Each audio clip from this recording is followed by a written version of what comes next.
For 2 years, I had no idea how much time could feel like both my ally and my enemy. With each passing minute, it brought me one step closer to guaranteeing my son's future. But it also served as a continual reminder of how much work was still left to do. I remember Noah's birthday like it was yesterday. The nurses wrapped him in a soft blue blanket before placing him in my arms. He was a gorgeous little bundle with dark, inquisitive eyes that looked up at me as if he was trying to memorize my face. He had his mother's lips, my nose, and a tiny, delicate body that I vowed to protect, no matter what. But life has a cruel sense of humor. It wasn't long before I realized that something wasn't quite right. Noah wasn't reaching his milestones. He struggled to crawl. He was late to sit up. When other toddlers took their first shaky steps, he was still on his hands and knees, his tiny face filled with frustration. Then came the diagnosis.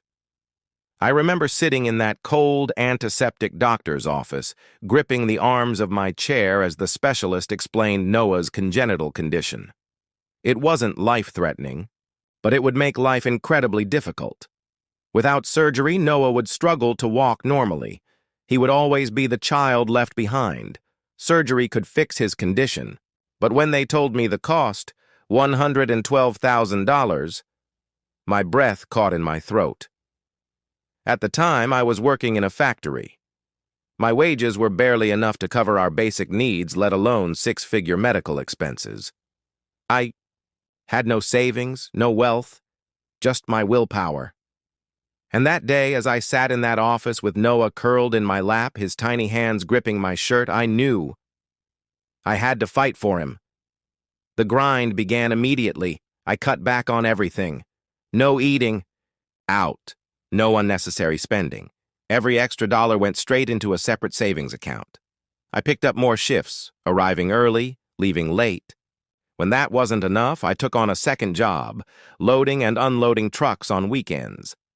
The exhaustion was brutal. There were nights I barely made it to the shower before collapsing into bed. Some nights, I didn't even get that far. Falling. Asleep at the dinner table, my head resting on my arm. But I didn't care, because every shift, every sacrifice, brought Noah one step closer to walking. Checking the savings account became our little ritual. Once a week, I'd open the banking app. Noah would climb onto my lap, staring at the numbers with wide eyes. "Is it enough, Daddy?" he'd ask. "Not yet, buddy," I'd say, kissing the top of his head, and every time, he would simply nod. No complaints, no tantrums, just patience. Was in awe of him. But some nights, the doubt crept in. I'd lie awake, staring at the ceiling, wondering if I was doing enough. Wondering if the money would be ready before Noah outgrew the window for the best surgical outcome. Then I'd remember the look in his eyes, the way his tiny fists clenched when he watched other kids play soccer at the park. "I wish I could run like that," he once whispered, and I swore to him, "You will, I promise." That promise kept me going. I didn't tell Olivia, my wife, about my struggles. She knew about the surgery, of course, but she never asked about the specifics. Every time I tried to talk about the money, she'd wave it off. "You worry too much, Mason." But I had to worry, because while I was scraping by, selling my car, skipping lunch, taking public transport, Olivia was spending money on spa days, designer clothes, and weekend getaways with her friends. Still, I pushed on. And then, we reached it, $100,000. The hospital had already set a tentative date for the surgery. Noah was ecstatic, crossing off the days on his little calendar, each X bringing him closer to a future where he could run and play like any other child. I should have seen the warning signs. Lately, Olivia had been asking more questions about the money. At first, I thought she was just taking an interest, realizing how hard I had worked to secure our son's future. "What's the balance now?" she'd ask. "Are there payment plans?" I answered without hesitation. Why? Would I suspect anything? She was his mother. Then, everything unraveled. It was a normal day. I was on my lunch break, logging into my account to transfer a small amount for bills. Nothing out of the ordinary, until I saw it. The account was empty. At first, I thought it was an error, a glitch. I refreshed the page, closed the app, opened it again, zero. My hands started shaking as I scrolled through the transactions. The withdrawals had started small, pleasant $200 here, $500 there. Then, they got reckless. $25,000, $35,000, $7,500. Everything gone. A cold dread settled in my stomach. I called the bank immediately. Sir, these transactions were made from an authorized device. What do you mean, authorized? I demanded. The transfers came from an IP address registered to your home. My blood ran cold. I hung up and called Olivia. No answer. I texted. Nothing. Then, my phone vibrated with a notification. An Instagram story. I clicked on it. The first clip? Champagne glasses clinking together. The caption? Paris Nights. I scrolled. A luxury hotel suite. A marble bathtub. Designer shopping bags. And then, the gut punch. Olivia, lounging in an airport lounge, sunglasses perched on her nose, holding a Louis Vuitton bag. $5,000. The money I had spent 2 years working for. Wasted in an instant, my son's future. Stolen. The next clip? Olivia on a first-class flight sipping champagne. The caption? Living my best life. I don't remember getting home. I don't remember the confrontation that didn't happen. Only remember staring at Noah, playing happily with his toys, unaware that everything had just fallen apart. I wanted to scream, break something, but I had to stay calm. Then, Noah walked up to me holding a tiny keychain, a miniature Eiffel Tower. Mommy gave me this last week, he said, tilting his head. It looks like where she is now.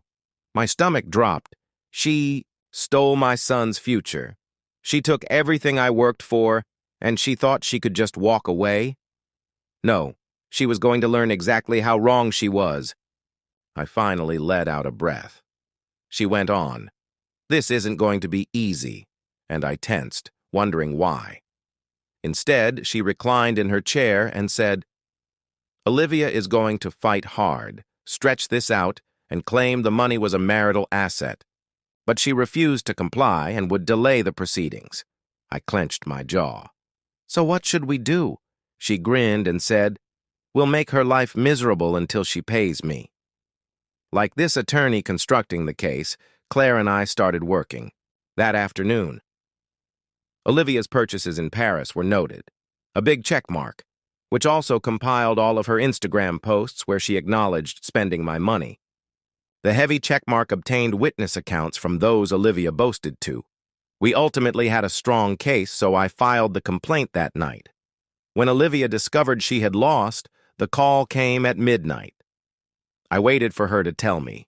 I stared at my phone, wondering if I should answer. Then I did. You sued me? You actually filed a lawsuit against me? She laughed angrily. You're crazy.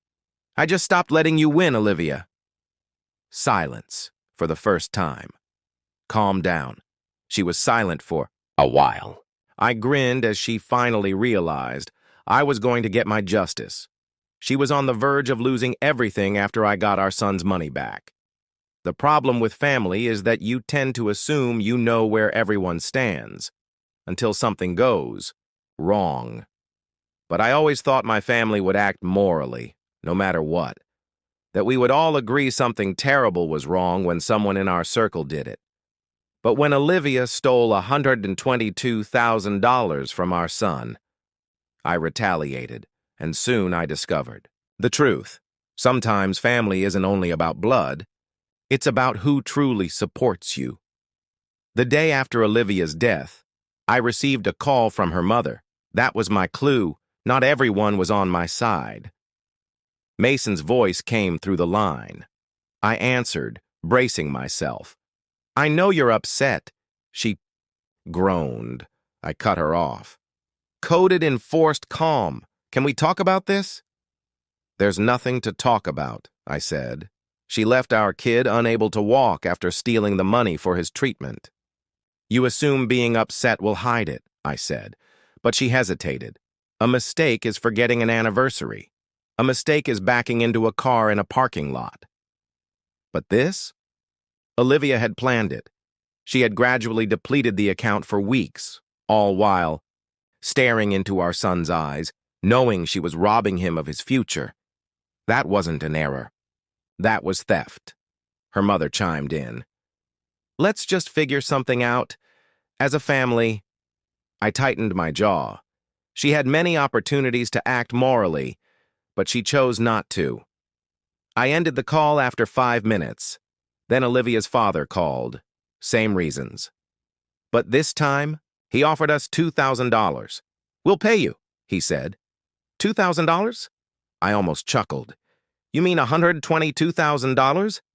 As if I were foolish, I muttered. "We can pay you $2,000. Over 6 months. I gripped the phone and glanced at the wall. She stole. My knuckles went white. "That's your remedy? $122,000. And your solution is to reimburse me in crumbs? That's fair?" "It won't assist anyone if I drag her through court," Mason said. "You truly believe I'd accept that bargain? Sometimes we have to forgive family members. Olivia was family. So she had the right to betray me, our son, and simply go?" That was when I knew. If I didn't make her pay, no one would hold her responsible. She would never hang up, so I did, and I was left alone, as the family took sides. Word traveled swiftly. By the next day, the entire family knew. Everyone had an opinion. Some were appalled. How could she steal from Noah? What kind of mother spends her own child's operation money on a vacation? Then came the excuses. She's been having a hard time. She's been stressed. I couldn't believe what I was hearing.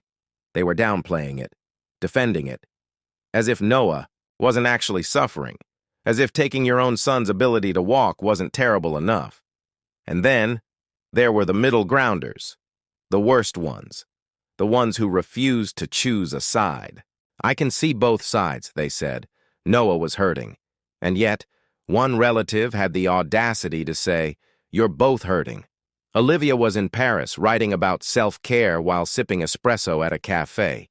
For him, I was done with these people, and through it all, Claire never wavered. She didn't try to soften it. She didn't tell me to let it go. She saw Olivia for who she truly was, and I don't care what anyone else says. She reassured me I was doing the right thing. When I wanted to snap, when I wanted to punch a wall, she kept me focused, and when I told her about Olivia's parents offering me a measly $2,000, she laughed. "They know," she said. She continued gathering proof. And Olivia? She kept posting, living her best life. Sorry, not sorry. I was done waiting. All right, Olivia, keep posting. Because soon I would take everything back, and she would lose.